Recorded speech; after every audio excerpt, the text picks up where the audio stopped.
20 जनवरी 2010 दोपहर का वक्त। लाहौर के अल्लामा इकबाल इंटरनेशनल एयरपोर्ट पर मामूल का रश है। उसी लम्हे PIA की दुबई से आने वाली एक परवाज़ रनवे पर लैंड करती है। सिक्योरिटी हाई अलर्ट है। लोग समझते हैं शायद कोई दहशतगर्द खतरा है, मगर असल खतरा जहाज़ के अंदर नहीं था।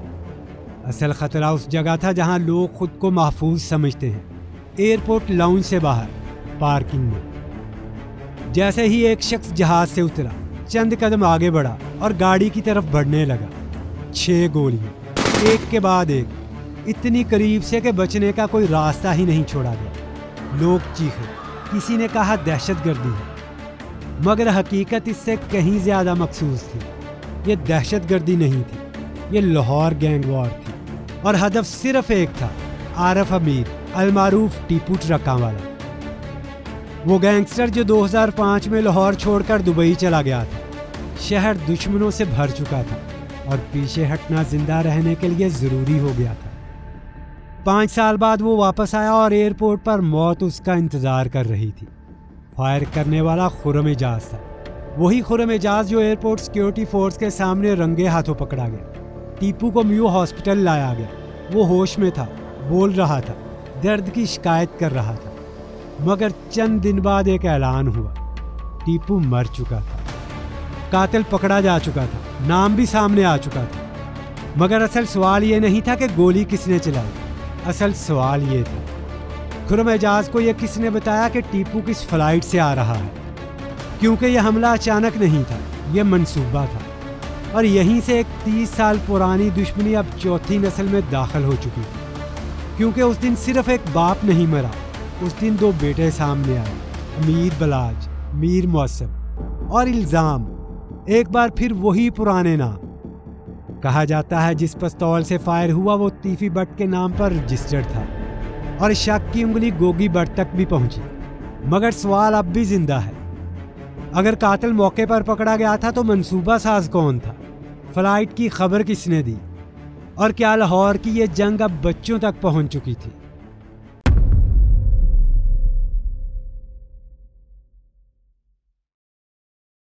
टीपू ट्रकां वाला सिर्फ एक गैंगस्टर नहीं था, वो एक पूरा निज़ाम चलाता था। लाहौर में यह बात आम थी कि उसके दुश्मन अक्सर बराह रास्त गोली से नहीं मरते। उनके नाम पुलिस मुकाबलों में सामने आते थे, मुकदमात बनते थे, छापे पड़ते थे, और कहानी सरकारी बयानात में ख़त्म हो जाती थी। इसलिए टीपू के कत्ल के बाद अंडरवर्ल्ड में सबसे बड़ा सवाल ये नहीं था कि कातिल कौन है। असल सवाल ये था, अब ये निज़ाम कौन संभालेगा? यहीं से टीपू का बड़ा बेटा अमीर बलाज सामने आया। बलाज अपने बाप जैसा नहीं था, वो इस दुश्मनी को आगे नहीं बढ़ाना चाहता था। कुछ अरसा दुबई में रहने के बाद वो वापस आया और लाहौर में कारोबार संभाल लिया। उसका मौक़िफ़ वाज़ेह था, वो इस जंग से बाहर रहना चाहता था। मगर मसला ये था कि दुश्मनी किसी एक शख्स के चाहने या ना चाहने से ख़त्म नहीं होती। 2016 में अपने कज़न बासत के कत्ल के मुकदमे में बलाज गिरफ्तार हुआ, मगर पुलिस कोई ठोस सबूत पेश न कर सकी। चंद दिन बाद वो ज़मानत पर रहा हो गया।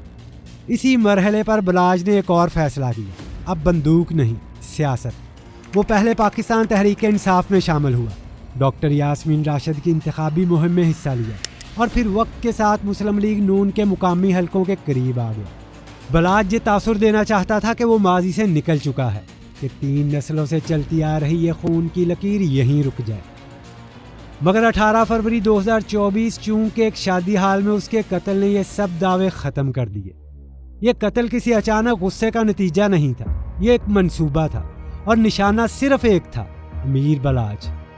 बलाज के कत्ल के बाद तहकीकात में इल्ज़ाम ख्वाजा तरीफ और तीफी बट पर आया। पुलिस के मुताबिक फायरिंग करने वाला मुजफ्फर हुसैन था, जबकि बलाज का करीबी दोस्त एहसन शाह हमले से पहले रैकी और मालूमात फराहम करने के इल्ज़ाम में मशकूक ठहरा। बलाज के बाद सूरत हाल मुकम्मल तौर पर बदल गई। अब ख़ानदान के पास कोई तीसरा रास्ता नहीं बचा था, ना पीछे हटने की गुंजाइश, ना गैर जानबदार रहने की ऑप्शन। और इसी लम्हे गद्दी अमीर मौसम के हाथ में आ गई। यह जिम्मेदारी उसने मांगी नहीं थी, ये उसे मिली क्योंकि कोई और बचा नहीं था। और यही वो मरहला था जहाँ पुराने तरीके दोबारा ज़ेरे बहस आने लगे। टीपू का तरीका, पुलिस के ज़रिए दबाव और रियासती निज़ाम के अंदर रहकर दुश्मनों को कमज़ोर करना। اور یہی وہ مقام تھا جہاں ایک پرانا سوال دوبارہ سر اٹھانے لگا، وہی سوال جو 2010 میں ٹیپو کے قتل کے دن پوچھا گیا تھا، اطلاع کہاں سے آئی؟ تحقیقات میں اس سوال کے دو مختلف جواب سامنے آئے۔ کہا جاتا ہے کہ دبئی میں ایک خاتون کے ذریعے ٹیپو کے سفر کی تفصیل آگے پہنچائی گئی۔ دوسرا موقف اس سے کہیں زیادہ سنجیدہ تھا۔ یہ کہا گیا کہ اطلاع لاہور میں موجود نظام کے اندر سے نکلی، امیگریشن، ایئرپورٹ موومنٹ، یا وہ لوگ جو آنے جانے والوں پر نظر رکھتے ہیں۔ تحقیقات میں یہ بھی بات سامنے آئی کہ ٹیپو کے قتل کا منصوبہ محض خرم اعجاز تک محدود نہیں تھا۔ کہا جاتا ہے کہ اس منصوبے کے پیچھے خواجہ طریف عرف تیفی بٹ تھا۔ یہ بھی دعویٰ کیا گیا کہ تیفی بٹ خود اس وقت لاہور ایئرپورٹ کی کار پارکنگ میں موجود تھا جب ٹیپو پر فائرنگ کی گئی۔ یہی الزام بعد میں امیر بلاچ کے قتل میں بھی دہرایا گیا۔ چونکہ شادی ہال میں جو حملہ ہوا اسے بھی اچانک رد عمل نہیں بلکہ منصوبہ بندی کا نتیجہ قرار دیا گیا، اور اس میں بھی مرکزی منصوبہ ساز کے طور پر تیفی بٹ کا نام لیا گیا۔ یعنی باپ ایئرپورٹ پر نشانہ بنا اور بیٹا شادی کی تقریب میں، مقام بدلا، طریقہ بدلا، مگر الزام وہی رہا۔ اور یہ وہ لمحہ تھا جہاں سب کی نظریں میر معصب کی گدی پر جم گئی۔ چند ہی دن بعد ایک واقعہ ہوا جس نے یہ واضح کر دیا کہ اب معاملات خاموشی سے آگے نہیں بڑھنے والے۔ 2 ستمبر 2024 لاہور کی سڑکوں پر جوید اقبال بٹ کو قتل کر دیا گیا۔ یہ وہی جوید بٹ تھا جس کا ذکر ہم چیپٹر 1 کے آغاز میں کر چکے ہیں، گوگی بٹ کا بہنوئی اور تیفی بٹ کا قریبی رشتہ دار۔ اسی پس منظر نے اس قتل کو عام واردات بننے نہیں دیا۔ اس قتل کے فوراً بعد الزام میر معصب اور امیر فتح پر آیا۔ یہ وہ مرحلہ تھا جہاں کہانی صرف طاقت کے توازن سے نکل کر براہ راست ٹکراؤ میں داخل ہو گئی۔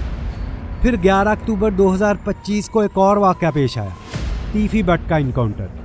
یہ انکاؤنٹر جوید بٹ کے قتل کے بعد ہوا اور اس لیے اسے معمول کی پولیس کارروائی نہیں سمجھا گیا، خاص طور پر اس لیے بھی کہ یہ سب اس وقت پیش آیا جب گدی امیر معصب کے ہاتھ میں آ چکی تھی۔